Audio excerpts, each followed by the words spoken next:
Well, I'm going to talk a little bit about the RVETS program, that's Rural Veterinary Experience Teaching and Service, which has been a nonprofit, it's California public benefit 501c3 corporation that my wife Cindy and I have run for about 10 years now. We have 3 programs. And they are in the United States, primarily working on Indian reservations in the Dakotas, but also on equine sanctuaries in the West, providing care particularly to unsocialized horses that many veterinarians have difficulty working with. In addition to that, we also have a program in Mexico, based out of Toliman, which is central Mexico, close to Querétaro, and that program goes into rural communities out in the campo where there are no veterinary services. Horses, mules, and donkeys are absolutely essential to the welfare and economy in those areas, and providing quality medical care, everything from hoof problems and lameness to deworming and castrations, crypt orchid surgeries, dentistry.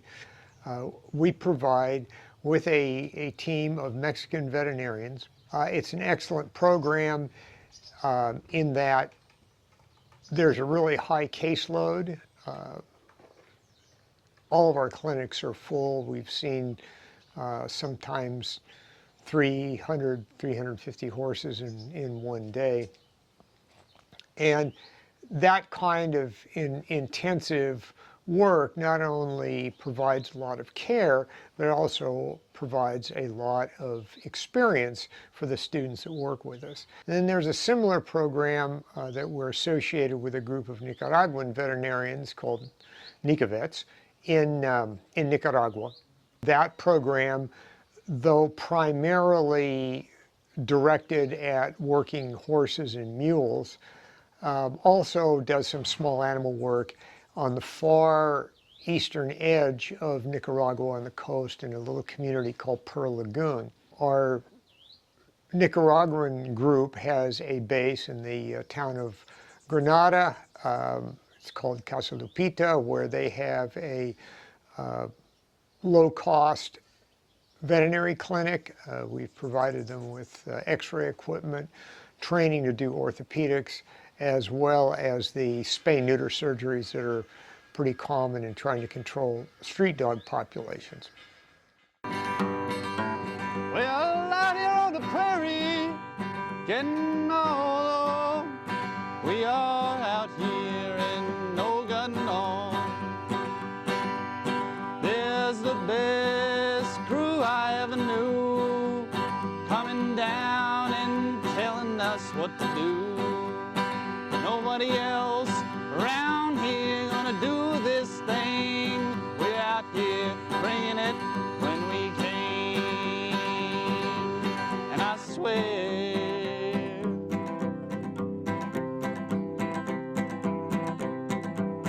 this life might be hard, but it's worth it.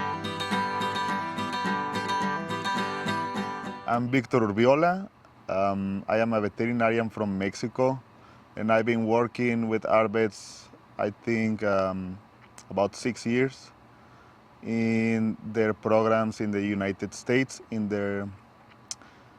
also in Mexico, and also helping in Nicaragua and other missions around other places. I met them when I was a first-year veterinary student, and immediately, I guess just upon hearing about them and the work that they do, I knew why I had come to Davis. It was to meet them and get involved with the work they have been doing for so long. You know, it had honestly been a dream of mine to go and work on the reservations and work on the equine populations there long before I ever met them, so it really seemed fortuitous. And some of it is, honestly, to try to open students' minds about the fact that, I mean, we have extreme poverty in our own country. We work on reservations where something like 40% of the population doesn't have an indoor toilet when it's 70 below sometimes in the winter. Reservations where people live 3 families to a broken down mobile home with holes in the floor where people put pieces of paper over the holes and tell the kids that's where they don't walk.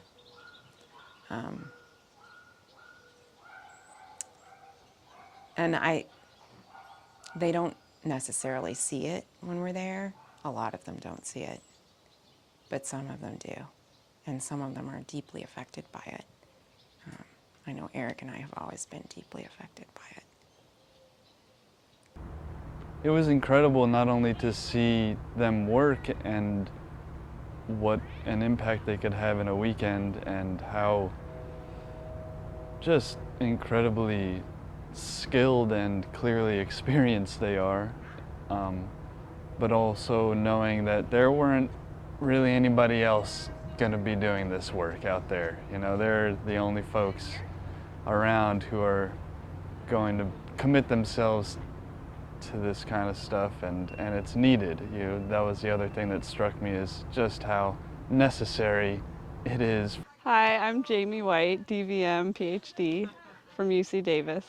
I first discovered ARVETS as a student, so I've had the opportunity to work with Cindy and Dr. Davis, Eric, for 8 years now. We not only did days of hard work, but also had the hard conversations at the end of the day and shed tears and wondering, you know, as much of an impact it seemed that to me that they were making, the question remains at the end of the day, you know, there's always more to be done. And I appreciate that about them a lot, that it's always with the humility and a humbleness, even though to someone like me who is just starting out in this field, what they do is like, they're like superheroes, you know. But I wanted to say, because I saw this really bad, not bad situation, but really real situation when I was in Morocco, that they had their mules or their horses, and they, I don't know, for example, a family of 7 members would live pretty much from this animal, from this mule. And the same situation, very old mule, very skinny, and family would have just money, for enough money to eat every day, and they wouldn't have enough money to provide the vet care that animal would need. So then it's people like us to provide these animals the help that and the care that they need. So that's where I see the importance of us trying to make a difference in the animal's life and also in people's life.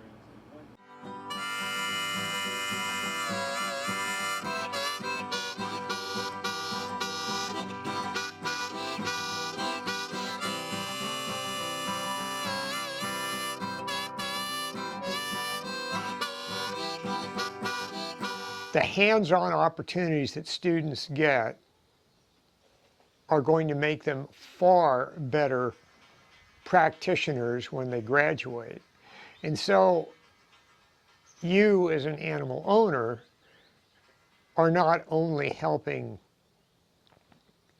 horses, mules, and donkeys and other animals in underserved rural communities, but you're actually helping yourself, because what it means is that you will be utilizing veterinarians who are graduates of our program, and they go out into the world with much broader experience, much better ability to think on their feet, if you will, deal with uncertainties, and in general make better veterinarians. And we have dozens of testimonials, students who will tell you that in their first job, their patients or their clients and the people that they work, the veterinarians that they work for, were really surprised at their abilities, their ability to get along with a difficult animal, their ability to calm a nervous animal.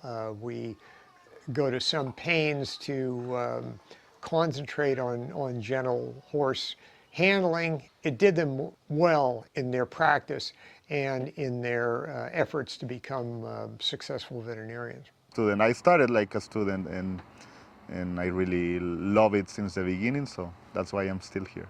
It's been a learning experience for me to learn how to teach because it's not like natural for me. So I've learned a lot just like in that, how to teach and how to step back and let people do things. And, because I'm like, very type A controlling. And so it is, it's a skill, and just being able to share your knowledge and, share it in a way that's translatable to a student it's a learning process for everyone. So I've learned a ton in the past 2 weeks. We just got on the road with the new trailer. This is a really unique opportunity. There's no one else doing this. There's nothing else like this in the world. So when you find it, you just know like this is awesome.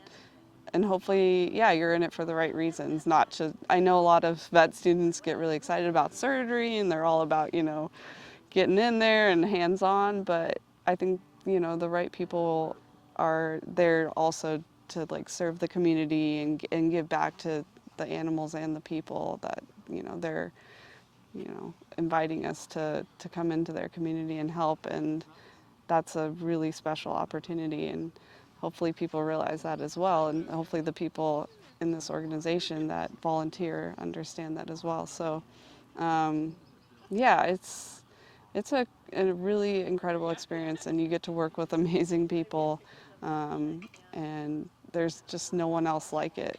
Eric and Cindy and this program, it's really unique. And the more experience you get, the better you should get, but you won't if people are telling you you're doing a great job when you're not. So when I told a student they had done a really good needle placement, it was because they had done a really good needle placement. And I can't tell you how many students over the years said to me, wow, that means so much to me because I know you mean that, because you don't compliment people much. But students learned from that, and they learn from, if they'll watch someone with real skill, they learn from that. Where being allowed to fumble through things before they're ready does not honestly help them learn. It creates muscle memory that is hard to get rid of. So we encourage students from veterinary schools in the U.S. to do their externships, spend some time on their vacations in these projects. We concentrate on quality teaching. We have a curriculum that is online that students are required to review before they participate in any procedures. And in addition to that, we've particularly selected the leaders of our programs for their teaching ability. And the teaching is done much as you would see in a mentorship program, for instance, like a surgical residency, where students have the amount of responsibility that their experience in training allows. Our first concern is always the welfare of our patients. And so there is no sacrifice for patient care because students are working on them. They may do a fairly small amount of a dental or a lameness exam or a foot trim initially, but as they gain experience, they are allowed to do more and more, always with an experienced practitioner at their elbow. We found over the years that this is not only an effective program, but it's efficient. Cindy and I draw no salary from this. all donations go into supplies, transportation, and support of the veterinarians that are working in the field. Well, out there in the blood, in the mud, out there in the dust, eating up all the rust we can't trust in the skills we have learned. Lord, give us strength to get through another day and do it right again. When we go to the Dakotas, we have a crew of about 15 persons, including students and vets. And then in Mexico clinic, we have a team of 13, 14 students plus the veterinarians that we run the clinics. And then in Nicaragua, it's pretty much the same.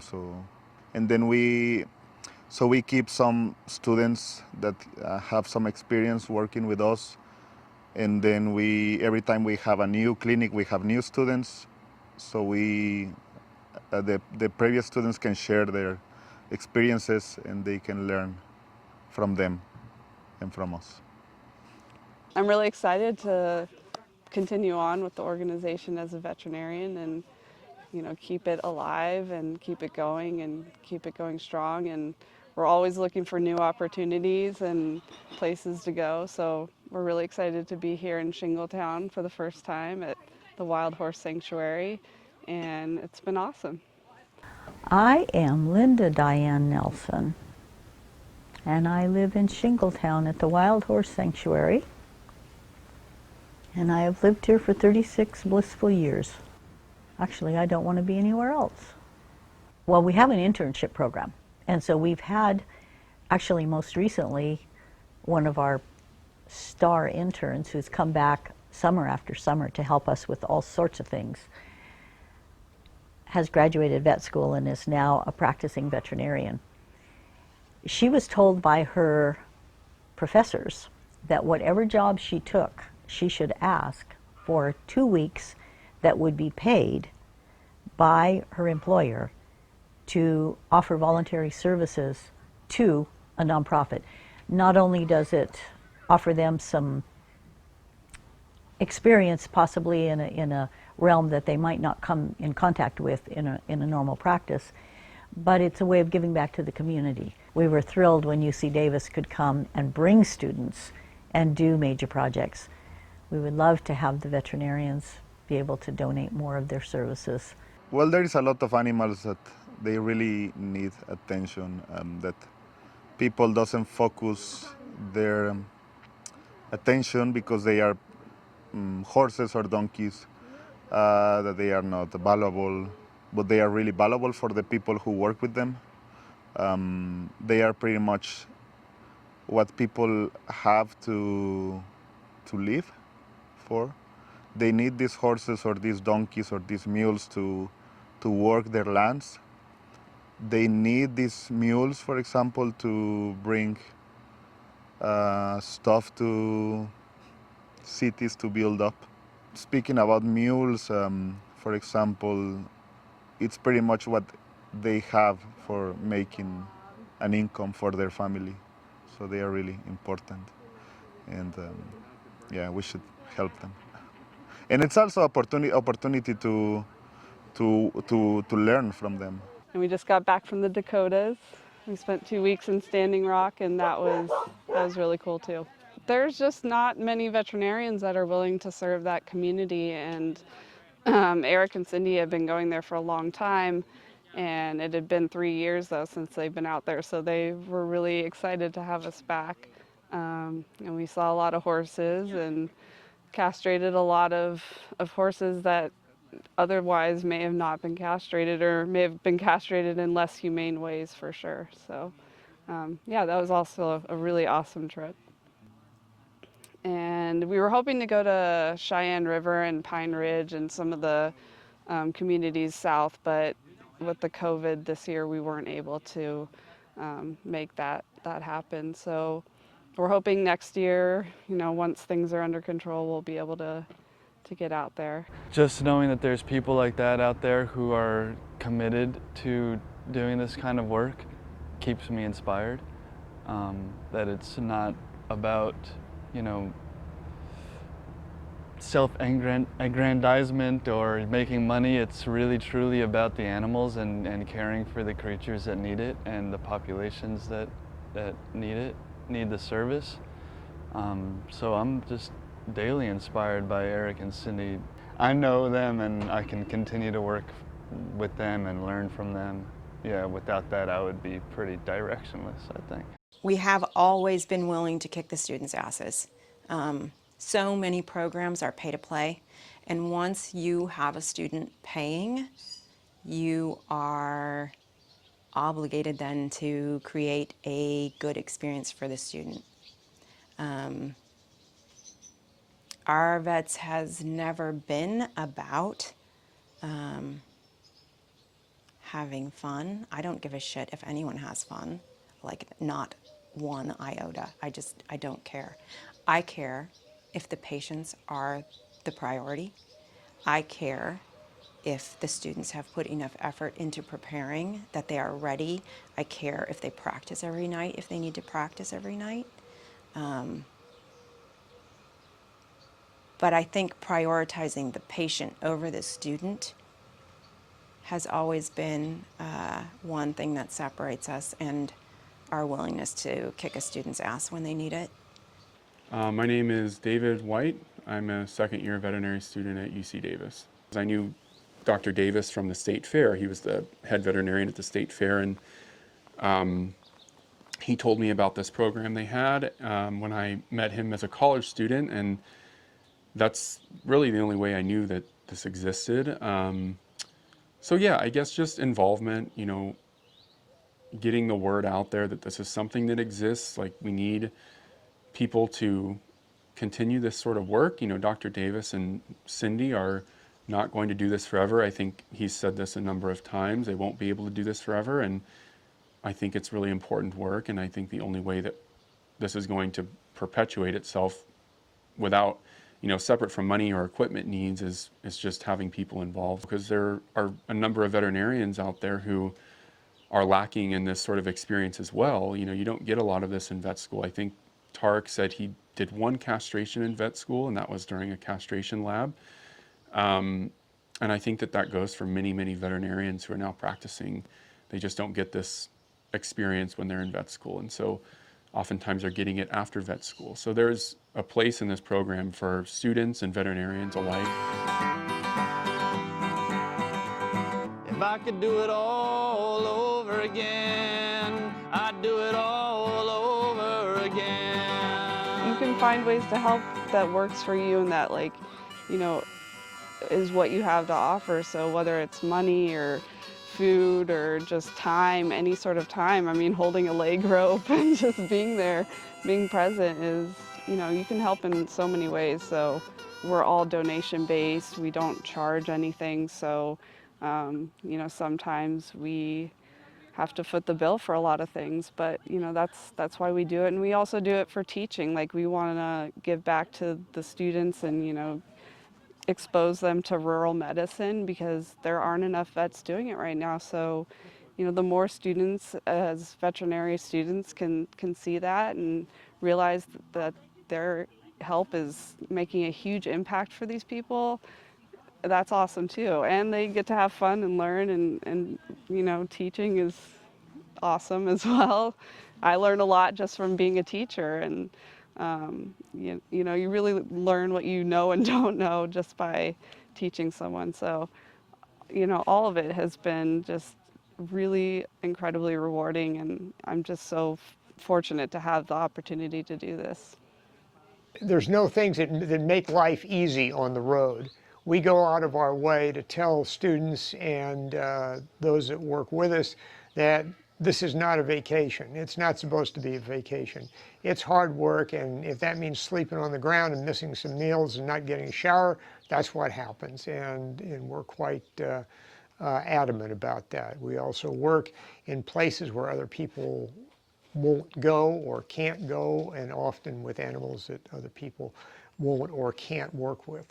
So your donation will really help out. It really makes it possible for a lot of animals to receive care that they would not otherwise receive, and it's helping the veterinary profession in general. So I hope that you will put RVets on your list of charities to which you donate.